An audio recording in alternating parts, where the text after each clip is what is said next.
thinking clearly. Her ears are ringing from her tumble down the hillside, and her teeth audibly chatter in fear.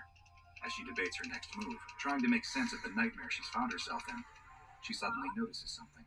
A shadow cast by the moonlight begins to grow on the ground in front of her. That's when she realizes something else. It's not her teeth that are chattering. The sound is coming from somewhere else.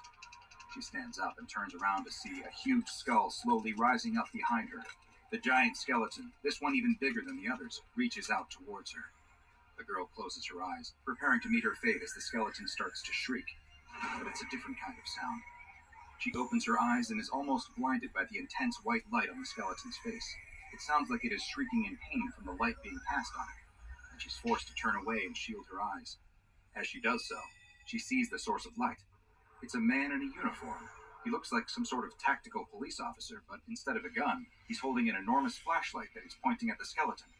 More men who are dressed just the same emerge from the woods, blasting the skeleton with more light. It continues shrieking, but seems helpless to do anything. She watches as the skeleton seems to lose its form, slowly disintegrating in the light, until eventually it disappears completely. Later, the young woman is sitting in the back of a van with a blanket wrapped around her shoulders. One of the policemen, at least she thinks he must be a policeman, brings her a hot drink. She still can't believe what she saw that night.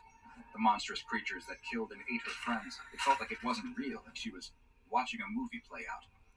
Were those Gashadokuro? She asks. A man in a white lab coat looks up from a nearby table where he had been working on something. She thinks he must be a doctor of some kind. Yes, he tells her, or something similar to them. Maybe they inspired the myth of the Gashadokuro. Maybe the myth inspired them. We simply don't know. She asks. All my friends are dead, he interjects. I know this is hard for you.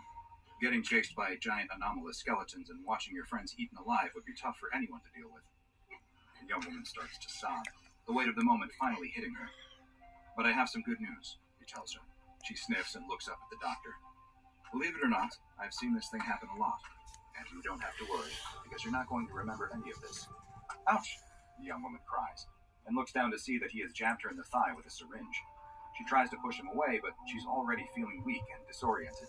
She sways a little before her eyes shut, and she passes out. The young woman wakes in the cheery morning light of her own bedroom. She yawns and stretches, the strange dream about skeletons in the forest already drifting from her mind.